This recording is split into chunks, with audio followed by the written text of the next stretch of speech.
Connie Smith was born Constance June Meador on August 14, 1941, in Elkhart, Indiana. Her journey began in the heartland of America. However, it was in the rolling hills of West Virginia that she truly came into her own. Raised amidst the beauty of Appalachia, Smith was immersed in a rich tapestry of musical traditions from an early age. Her upbringing in a musical family laid the foundation for her future success, with evenings often filled with the harmonious strains of gospel hymns and folk melodies. From the tender age of just a child, Smith found solace and joy in the act of singing, her voice soaring alongside the heartfelt refrains of her family. The church served as a sanctuary and a stage for young Connie, where her voice first found its wings. As she stood before the congregation, her heart overflowing with the spirit of song, it became evident that she possessed a rare gift, one that transcended the confines of her humble beginnings. With each note she sang, Smith breathed life into the timeless melodies of faith and devotion, leaving an indelible impression on all fortunate enough to bear witness. At the tender age of 18, Connie Smith took a bold step forward into adulthood by marrying her high school sweetheart. This union marked the beginning of a new chapter in her personal life and catalyzed her burgeoning music career. With the unwavering support of her husband, Smith set out on a path paved with promise and possibility, her dreams of stardom shining brightly on the horizon. Yet, little did she know that her journey would soon catapult her to the pinnacle of country music fame, forever cementing her legacy as one of the genre's most beloved and enduring figures. Connie Smith's discovery and subsequent rise to fame reads like a classic tale of serendipity and talent meeting opportunity. It was during a fateful performance at a talent contest in Ohio that her extraordinary voice caught the attention of none other than Bill Anderson, himself a luminary in the world of country music. Entranced by the raw emotion and undeniable skill radiating from her every note, Anderson wasted no time in recognizing Smith's potential, offering her a chance to shine on a much grander stage. This fateful encounter marked the beginning of a partnership that would forever alter the course of Smith's life and career.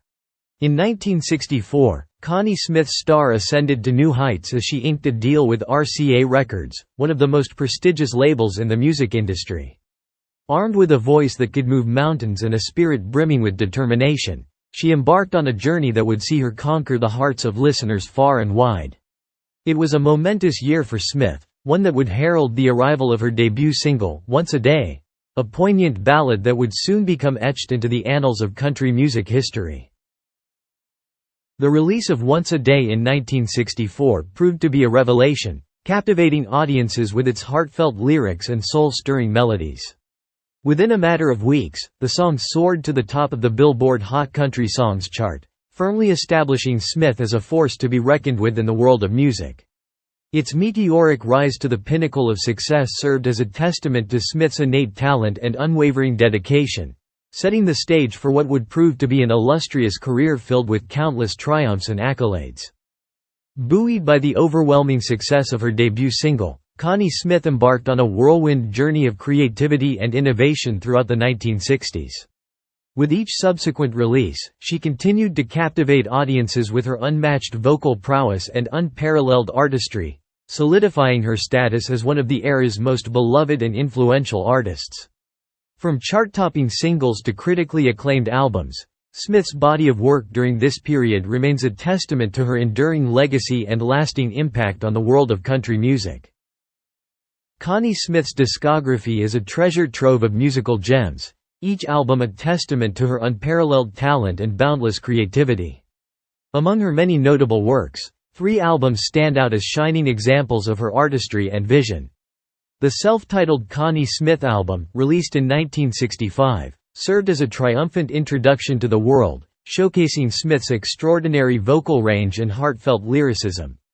Songs like Once a Day and Then and Only Then captivated listeners with their timeless melodies and poignant storytelling, solidifying Smith's status as a rising star in the country music scene. Following hot on the heels of her eponymous debut, Cute N' Country, 1965, further cemented Smith's reputation as a force to be reckoned with. Filled with infectious rhythms and irresistible hooks, the album captured the essence of country music's golden age, while also showcasing Smith's versatility as an artist. From tender ballads to rollicking honky-tonk numbers, Cute and Country offered a glimpse into the myriad facets of Smith's musical persona, earning her a devoted following and critical acclaim alike. In 1967, Smith released The Best of Connie Smith, a compilation album that served as a crowning achievement in her illustrious career. Featuring a hand-picked selection of her most beloved hits, the album offered fans a chance to relive the magic of Smith's greatest moments, from chart-topping singles to hidden gems waiting to be rediscovered. As the title suggests, The Best of Connie Smith is a testament to the enduring power of Smith's music, a timeless collection that continues to resonate with audiences to this day. Beyond her solo work, Connie Smith's legacy also includes a rich tapestry of collaborative efforts with some of country music's biggest stars.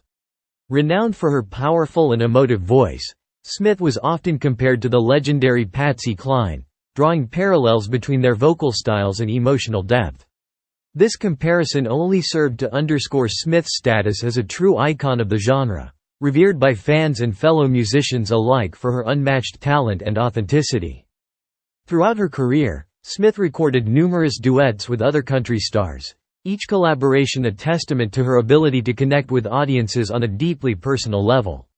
From heartfelt ballads to toe-tapping anthems, these duets showcased the undeniable chemistry between Smith and her musical counterparts, creating moments of pure magic that continue to resonate with listeners of all ages. In 2012, Connie Smith received the ultimate honor in country music with her induction into the Country Music Hall of Fame. This prestigious accolade recognized Smith's significant contributions to the genre, celebrating her enduring legacy and lasting impact on the world of music. As she stood on stage, surrounded by her peers and adoring fans, Smith's induction served as a fitting tribute to a career that has spanned decades and touched countless lives. From humble beginnings to legendary status, Connie Smith's journey is a testament to the power of music to inspire, uplift, and unite us all. Renowned country music icon Connie Smith, celebrated for her timeless melodies and soulful voice, now finds herself grappling with unexpected health challenges. In a recent announcement, her devoted husband, Marty Stewart, disclosed that she is currently undergoing treatment following a stroke. The gravity of the situation was further emphasized by TMC's recent interview with Stewart, shedding light on the harrowing events of May 30. According to reports, Smith's health took a sudden turn when she was rushed to the hospital after experiencing symptoms including a severe headache, vomiting, and ultimately collapsing to the floor. At 82 years old, the beloved singer was swiftly attended to by medical professionals who diagnosed the stroke as being caused by a sizable tumor located behind her left eye. Medical experts have grimly acknowledged the complexity of Smith's condition, expressing doubts about the efficacy of surgical intervention given her frail health and the precarious positioning of the tumor amidst vital nerves. Even in the unlikely event of a successful operation, specialists caution that Smith may only exist in a vegetative state thereafter. Recent updates on Smith's health paint a somber picture of her condition, with reports indicating her inability to communicate or move significantly, leaving her largely confined to bed rest. Amidst the heart-wrenching ordeal, Marty Stewart took to social media, expressing both love and resignation as he shared glimpses of their journey with supporters. As the music community and fans worldwide rally around Smith in solidarity, the road ahead remains fraught with uncertainty and challenges. Despite the somber tone of recent developments, expressions of hope and prayers continue to flood in, underscoring the enduring impact of Smith's legacy on countless lives. In the midst of this trying time, supporters are encouraged to offer their thoughts and prayers for Smith's well-being, extending messages of comfort and solidarity in the comments section below. For those seeking to stay informed on Smith's journey and receive timely updates, be sure to subscribe to our channel and activate notifications to remain abreast of the latest developments. Thank you for your unwavering support and for joining us in sending love and strength to Connie Smith and her loved ones during this challenging chapter. Politics and personalities of the Trump dynasty, Barron has frequently remained concealed in the dimly lit corners. Many have pondered the mysteries surrounding Barron and his upbringing. Is he truly the offspring of the former president? Join us as we unveil shocking revelations on how Barron Trump is not Donald's son, and finally, Melania airs the shocking revelations on a live interview. The birth and speculations around Barron Trump.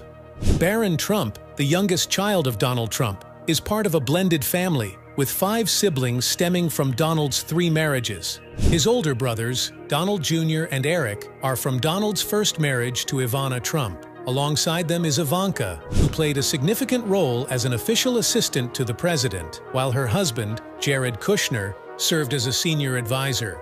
Barron's 2 older brothers are often in the limelight due to their involvement in the Trump Organization. During their father's political campaigns in 2016 and 2020, Barron's older siblings took center stage, addressing the crowd at both Republican national conventions. They were joined by their younger sister Tiffany from Donald's second marriage to Marla Maples, who also spoke in support of her father. While Barron himself hasn't spoken at such events yet, given his age, he's no stranger to being in front of the camera. In fact, he made his television debut at just 2 months old on The Oprah Winfrey Show, introduced to the world by Gayle King, a close friend of Oprah's. Donald and Melania Trump have always been vocal about their parenting journey. Donald, in his late 50s at the time of Barron's birth, expressed joy at having another child and praised Melania as a fantastic mother. Melania, in turn, highlighted Donald's active role in Barron's upbringing, mentioning how he spent mornings with Barron, watching TV and reading newspapers together. When it came to naming Barron, Donald revealed it was a name he always loved but hesitated to use until then. In a conversation with Gayle King, Donald jokingly admitted he hadn't had the opportunity to change diapers yet, but asserted he could handle it if needed. Following the chat, King toured the lavish Trump nursery, complete with a beautiful crib and an array of stuffed animals. Barron's arrival in 2006 was greeted with extravagant gifts from celebrities like fashion designer Dennis Basso and journalist Barbara Walters. Even Ellen DeGeneres sent a lavish gift, a gold stroller with its own chandelier. Such gestures aren't unusual for celebrity babies, and Barron, being part of a high-profile family, received his fair share. Moreover, as part of the first family, Barron has received gifts from international leaders and governments as symbols of goodwill. These gifts, historically ranging from animals to artifacts, highlight diplomatic relations between countries. Notably, Barron received a horse from Mongolia in 2019 named Victory, as a token of friendship from the nation known for gifting horses to dignitaries. His fluency in both Slovenian and English, thanks to Melania's heritage, adds another dimension to his international upbringing. Melania Trump even once disclosed to People magazine in 2009 that her son Barron was trilingual at the time, also fluently speaking French. Even today, Barron converses with his mother in Slovenian, a language they share even in the presence of Secret Service agents. It's quite a unique situation, as no one in the Secret Service reportedly speaks Slovenian, although they might have picked up a few phrases by now. According to author Mary Jordan, Barron's conversations with Melania sometimes leave President Trump feeling left out, as he never learned his wife's native tongue. However, some speculations have arisen, suggesting that Barron might be the offspring of someone other than Trump, based on factors like his height and low-profile lifestyle. Delving into the life of Melania Trump can provide insights into why Barron's personal history remains relatively obscured. The early life of Melania Trump. Melania Trump, born in 1970 in what is now Slovenia, grew up in a modest household where her father worked as a chauffeur before transitioning to selling car parts for a state-owned vehicle manufacturer. Through his work, he built connections within the League of Communists of Yugoslavia, the country's communist party. Meanwhile, Melania's mother, Amalia, was employed as a pattern maker at a local children's clothing manufacturer, Jutranjka. Alongside her half-sister Inez and half-brother Denis, Melania lived in a state-run housing complex called Naselje Heroja Maroka. Despite her father's affiliation with the Communist Party, he secretly baptized Melania and her sister as Catholics. Her family, the Novs family, was also comparatively well off in the communist society, often indulging in vacations across Europe. Their apartment's brightly colored walls stood out, a departure from the norm in their country.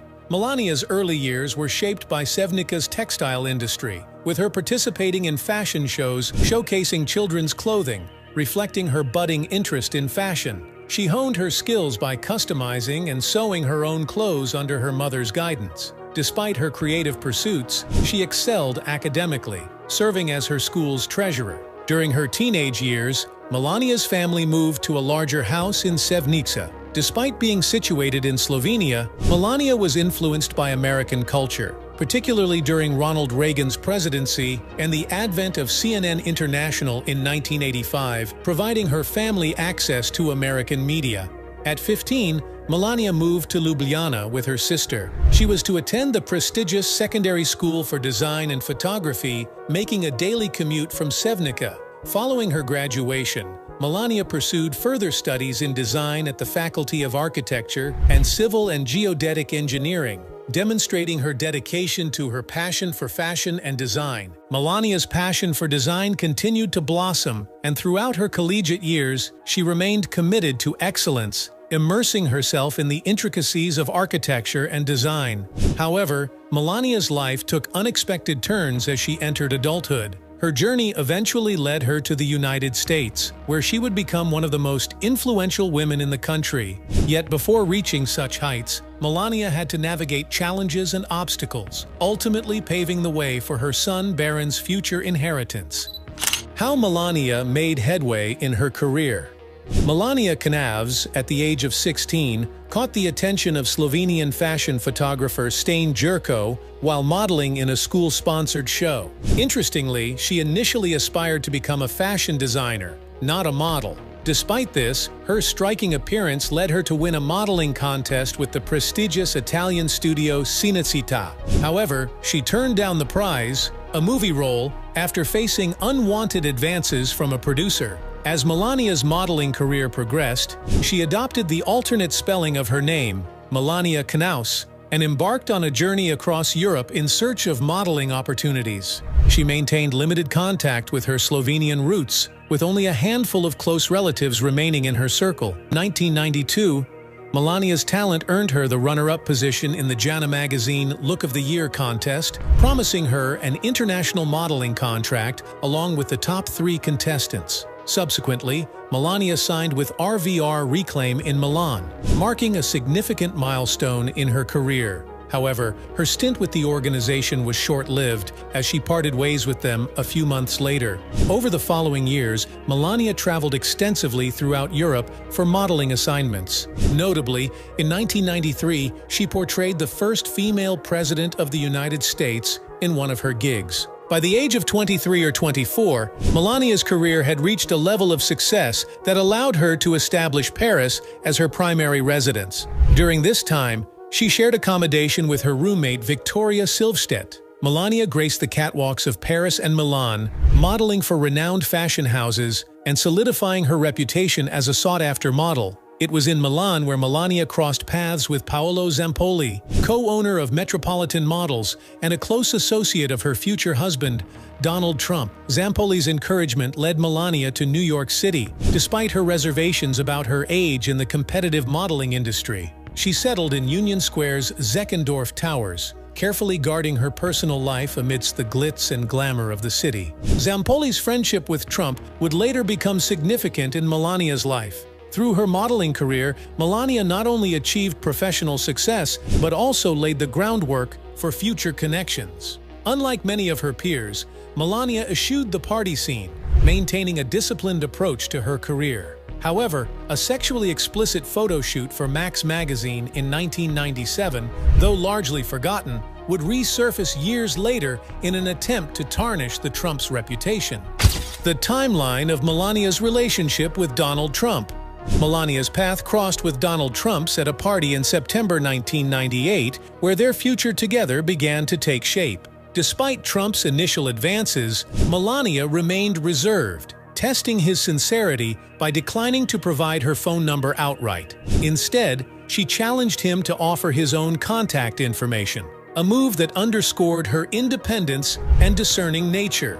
In the late 1990s, Donald Trump's public image was not as polarizing as it is today. In fact, he was viewed by many as a relatively decent figure, especially in comparison to other wealthy individuals who frequented high-profile events filled with supermodels. This favorable perception of Trump benefited Melania, as her association with him opened doors in her modeling career, thanks to the connections he provided. As their relationship solidified, Melania continued to pursue her career in modeling, enjoying the perks that came with being Trump's partner. However, as their relationship progressed, Melania found herself devoting more time to Trump and less to her career. Their public appearances together increased, and Melania became a prominent figure in Trump's social and business circles. Their relationship was thrust into the limelight in 1999 after a controversial appearance on Howard Stern's show, where Trump proudly showcased Melania, drawing attention to their relationship in a sensational manner. Despite Trump's public display of Melania's beauty and their frequent appearances together, he was reportedly protective of her involvement in his business affairs, citing concerns based on his past marriage experiences. Melania, for her part, expressed her desire to adopt a traditional role akin to former First Ladies like Betty Ford and Jackie Kennedy, should Trump pursue a political career. During this period, Melania enjoyed the luxuries afforded by Trump's wealth. Melania Knauss was among the early recruits of Trump Model Management, Donald Trump's modeling agency established in February 1999. Following her inclusion, she swiftly gained traction in the modeling world, appearing in various magazines and advertisements facilitated by individuals close to Trump. Her career reached new heights when she graced the pages of the February Sports Illustrated swimsuit issue, a notable milestone that showcased her bikini-clad figure alongside a large inflatable whale. This shoot, orchestrated by Antoine Verglas, an associate of Paolo Zampoli, marked a significant step in Melania's modeling journey. Shortly after her Sports Illustrated feature, Verglas enlisted Melania for another project, this time adopting a Bond girl aesthetic in a nude photo shoot. Trump's influence played a pivotal role in Melania's career trajectory, as he advocated for her inclusion in a GQ spread.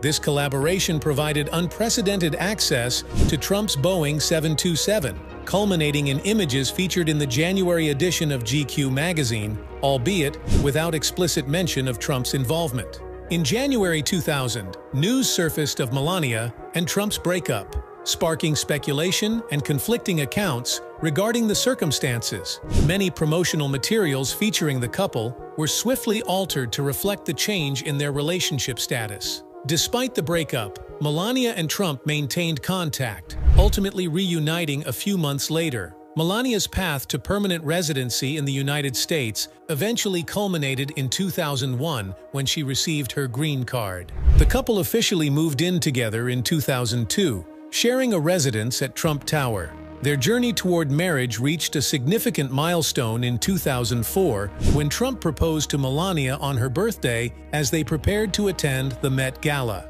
Melania's seemingly indifferent response to the proposal did not deter Trump, who saw their union as a professional and personal advantage, considering the media attention they had garnered together. Their marriage, which took place on January 22, 2005, was a lavish affair held at Bethesda by the Sea Church in Palm Beach, Florida, followed by a grand reception at Mar-a-Lago. Despite Trump's inclination for publicity, Melania chose to keep their wedding private, declining his request to broadcast it on NBC. Following their wedding, the newlyweds split their time between their primary residences, Trump Tower in New York, Mar-a-Lago in Florida, and Trump National Golf Club in Bedminster. Melania's role as Trump's wife became increasingly prominent, marking the beginning of her journey into the realm of politics and public life.